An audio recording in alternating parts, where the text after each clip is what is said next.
نحمده ونصلي على رسوله الكريم أما بعد أعوذ بالله من الشيطان الرجيم بسم الله الرحمن الرحيم والذين يكنزون الذهب والفضة ولا ينفقونها في سبيل الله فبشرهم بعذاب أليم يوم يحمى عليها فتكوى بها جباههم وجنوبهم وظهورهم هذا ما كنزتم لأنفسكم فذوقوا ما كنتم تكنزون صدق الله العظيم وصدق رسوله النبي الكريم ونحن على ذلك لمن الشاهدين والشاكرين والحمد لله رب العالمين.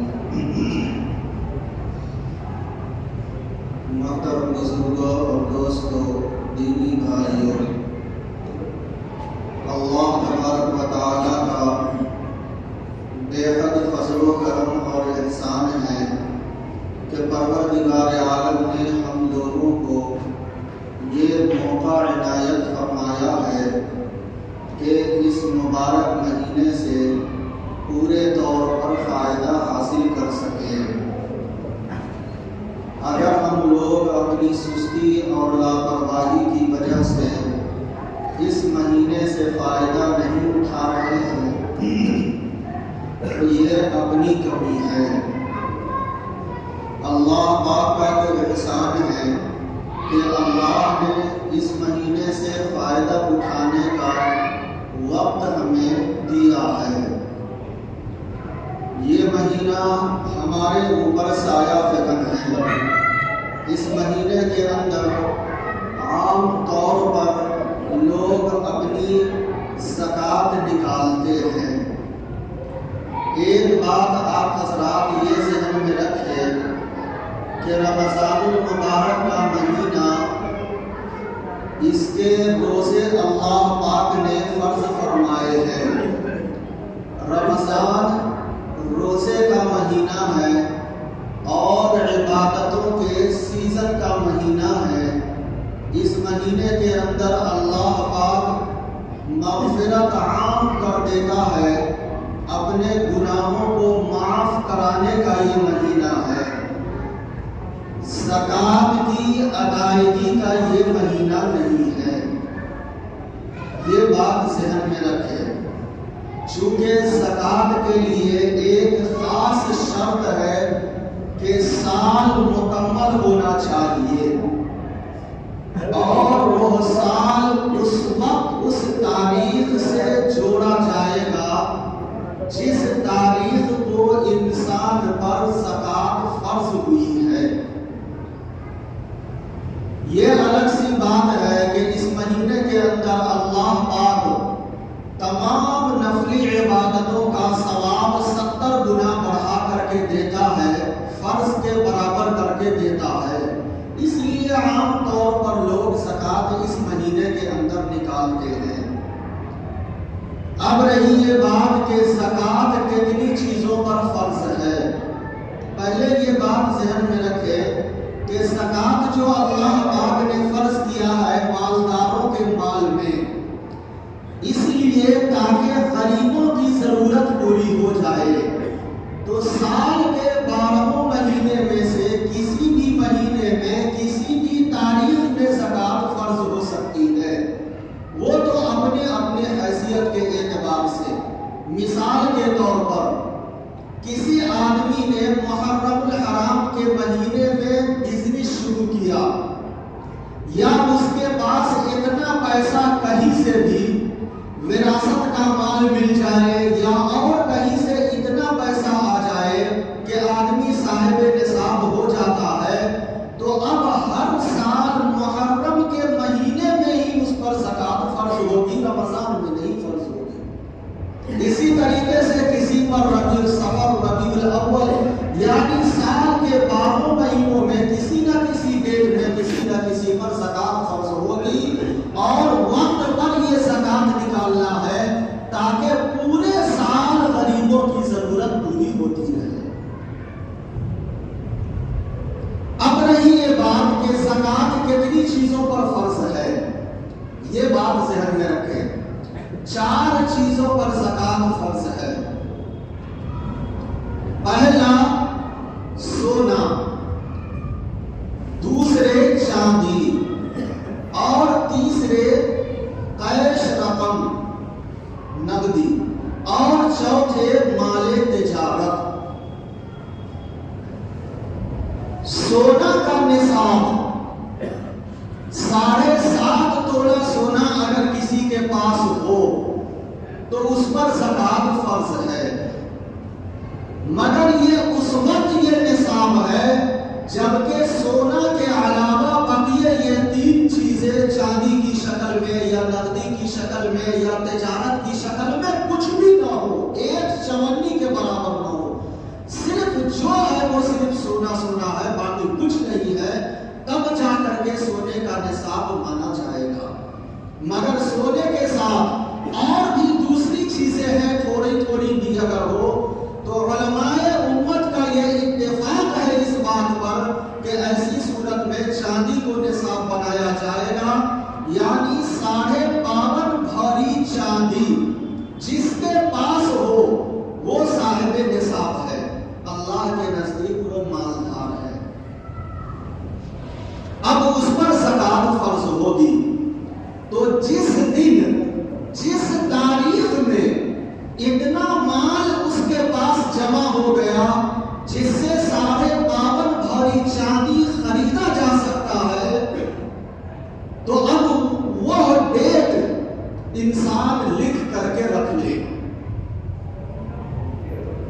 مثال کے طور پر اب تک کہ ہمارے پاس کچھ بھی نہیں تھا، کوئی زکات فرض نہیں ہوئی، ہم نے بزنس شروع کیا، بزنس کا مال خرید کر کے رکھ لیا، تو جس ڈیٹ میں رکھا ہے اس ڈیٹ کو نوٹ کر لینا چاہیے تاکہ اگلے سال اسی ڈیٹ میں زکات فرض ہوگی اور آدمی اس ڈیٹ میں اگلے سال زکات مال کو جوڑ کر کے اور زکات نکال لے۔ عام طور پر تجارت کا مال جو ہم لوگوں کے عرف عام میں کہتے ہیں وہ نہیں ہے، شرعی اعتبار سے تجارت کا مال اس مال کو کہتے ہیں جس کو خریدا گیا ہو بیچنے کے لیے، جیسے کہ آج کسی کے پاس 8-10 یا گاڑیاں ہیں، 8-10 گاڑی، 1-2 گاڑی تو استعمال میں ہے، بقیہ گاڑی ایسے ہی شو میں رکھا ہے یا اس کو بھاڑے پر چلاتا ہے، تو اس گاڑی سے جو پیسہ آ رہا ہے اس پیسے پر تو زکات ہے، اس گاڑی پر زکات نہیں ہے۔ کیوں؟ اس لیے کہ خریدنے کے وقت اس نے بیچنے کی نیت نہیں کی ہے، اور اگر ایک ہی گاڑی خرید رہا ہے مگر نیت یہ کر رہا ہے خریدتے وقت کہ میں خرید رہا ہوں، جیسے اچھا منافع ملے گا اس کو ہٹا دوں گا، بیچ میں جب تک ہے اپنا فائدہ اٹھا رہا ہے تب اس گاڑی پر زکات ہوگی۔ اسی طریقے سے فیکٹریاں ہیں، فیکٹری کے اندر مشینیں بیٹھی ہوئی ہے، چاہے وہ مشین لاکھوں کروڑوں کی کیوں نہ ہو، اس مشین پر زکات نہیں ہے، بلکہ اس مشین سے تیار ہونے والی جو چیزیں ہیں جس کو تیار کر کے مارکیٹ میں وہ سیل کر رہا ہے اس پر زکات ہے، مشین پر زکات نہیں ہے۔ اسی طریقے سے کسی کے پاس 5-10 مکانات ہیں، بلڈنگیں ہیں، بلڈنگ بنا لیا، کوئی ارادہ نہیں کیا، کوئی نیت نہیں کیا کہ اس کو بیچنا ہے یا نہیں ہے یا استعمال میں رکھنا ہے، بنا نیت کے زمین خالی تھی، مکان بنا دیا، کرائے پر لگا دیا، یا یہ نیت کی کہ اس کو بیچوں گا نہیں بلکہ اس کو کرائے پر لگا کر کے اس سے منافع حاصل کروں گا، تو ان دونوں صورتوں میں اس بلڈنگ پر زکات نہیں ہے، اس سے آنے والے جو پیسہ ہے اس پیسے پر زکات ہے۔ ہاں اگر بنانے کے وقت اس نے یہ ارادہ کر لیا ہوگا کہ یہ 2-4-10 مکانات بنا رہے ہیں اور جیسے مناسب ریٹ ملے گا اس کو ہٹا دوں گا، بیچ دوں گا، تب اس صورت میں اس مکان کا جو ریٹ ہوگا وہ زکات میں جڑے گا، مکان پر زکات ہوگی، مگر نہ نہیں ہوگی۔ تو 4 چیزوں پر جو زکات فرض ہوتی ہے، سب سے پہلے سونا، دوسرے چاندی، تیسرے مال تجارت اور چوتھے کیش رقم۔ اب اسی طریقے سے کسی کے پاس سونا نہیں ہے، چاندی نہیں ہے، مال تجارت بھی نہیں ہے، لیکن پیسہ اس کے پاس ہے، بینک میں رکھا ہو یا ساتھ میں رکھا ہو، جیسے بھی ہو، اتنا پیسہ ہے کہ جس سے 52.5 تولہ چاندی خریدا جا سکتا ہے، تو اس پیسے پر زکات ہے۔ اب اگر کوئی آدمی یہ سوچے کہ ارے ہم تو غریب آدمی ہیں، ہمارے پاس کچھ ہے نہیں، جو ہے یہی پیسہ رکھا ہوا ہے وقت ناگہانی یا کبھی ایمرجنسی کے لیے، شریعت کہتی ہے کہ اس کا کوئی اعتبار نہیں تھا۔ نصاب کو مال پہنچ رہا ہے تو زکات فرض ہوگی، اور اس پیسے کے بچنے کا مطلب یہ ہے کہ وہ ضرورت سے زائد ہے۔ اگر ضرورت ہوتی تو وہ پیسہ تو خرچ ہو گیا رہتا۔ دنیا میں کون سا ایسا آدمی ہے جو بیماری سے مرتا ہو اور پیسہ جمع کر کے رکھے ہوا ہو، یا بھوکا مر رہا ہو اور پیسہ جمع کر کے رکھا ہو؟ کوئی آدمی دنیا میں ایسا نہیں ہے، ضرورت پڑنے پر خرچ ہو ہی جاتا ہے۔ اتنا پیسہ جس سے 52.5 تولہ چاندی خریدا جا سکتا ہے اور سال بھی گزر گیا تو اب اگلے سال اسی ڈیٹ میں اس پر زکات فرض ہوگی۔ یہ تو 4 چیزیں الگ الگ کر کے ہو گئی۔ دوسری صورت، تھوڑا سا سونا ہے، تھوڑی سی چاندی ہے، دونوں کا ریٹ نکالنے کے بعد 52.5 بھری کو نہیں پہنچ رہا ہے، مگر تھوڑا سا بزنس کا بھی مال ہے، اس کا بھی ریٹ جوڑ کر کے جمع کر لیں گے، پھر بھی نہیں ہوا، تھوڑا موڑا جو کیش رقم ہے اس کو بھی جمع کر لیا، چاروں کو اکٹھا کر لینے کے بعد اگر 52.5 بھری چاندی خرید سکتے ہیں تو زکات فرض ہوگی، اور اگر نہیں خرید سکتے ہیں تو پھر زکات فرض نہیں ہے۔ ایسا آدمی شریعت کی نگاہ میں غریب کہلائے گا، اللہ کے نزدیک یہ غریب ہوگا۔ عام طور پر ہمارے ماحول اور معاشرے کے اندر جو آدمی غریب سمجھا جاتا ہے، جس کو ہم لوگ غریب اور کمزور سمجھتے ہیں، اکثر و بیشتر عورتیں ان کی مالدار ہوتی ہیں۔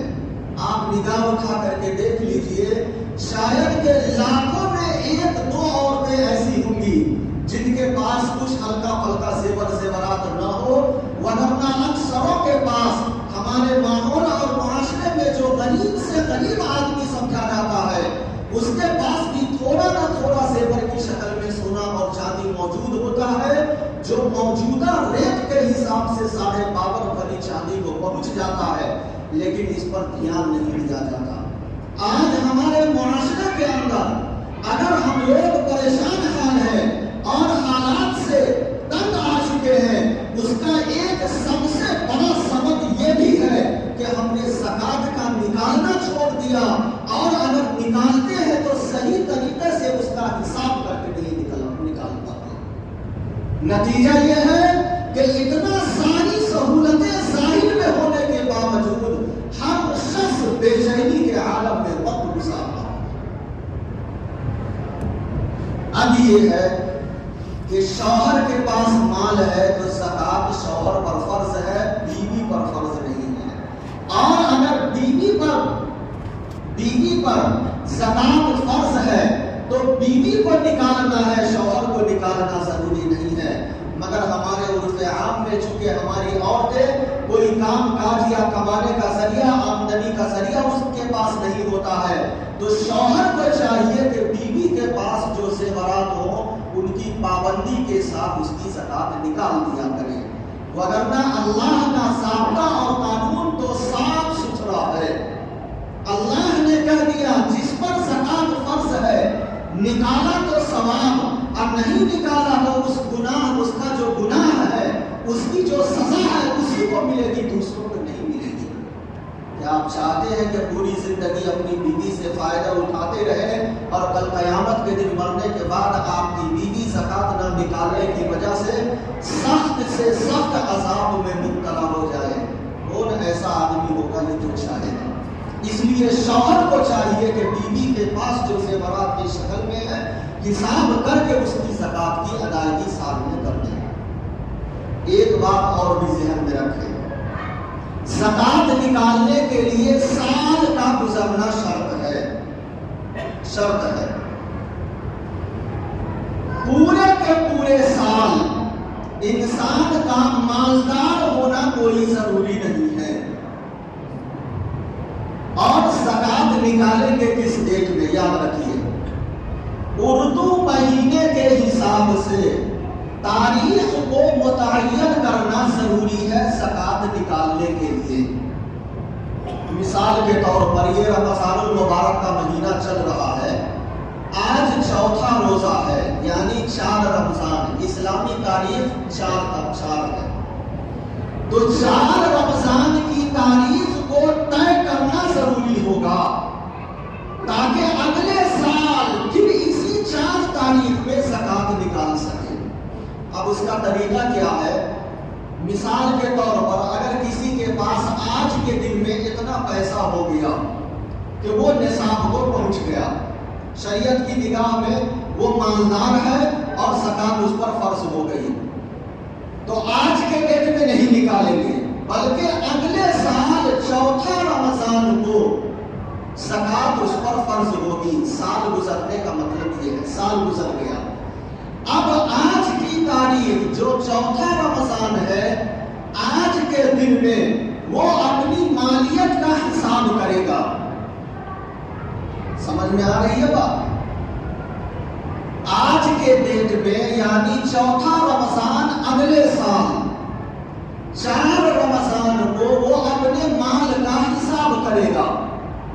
حساب کرنے کے بعد اس کے پاس چوتھا روزہ کو اتنا ہے جو نصاب کو پہنچ رہا ہے، تو اسی ڈیٹ میں حساب کر کے 2.5% اپنے مال میں سے نکال دے۔ 100 میں 2.5 روپیہ نکال دینا ہے حساب کر کے۔ اب اگر پیسہ موجود ہے تو اس پیسے کو اپنی اور رقم میں سے اس کو الگ کر دے اور پھر ضرورت مند جیسے ملے اس کو دیتا رہے۔ اسی ڈیٹ میں دینا ضروری نہیں ہے، لیکن حساب کر لینا اسی ڈیٹ میں ضروری ہے۔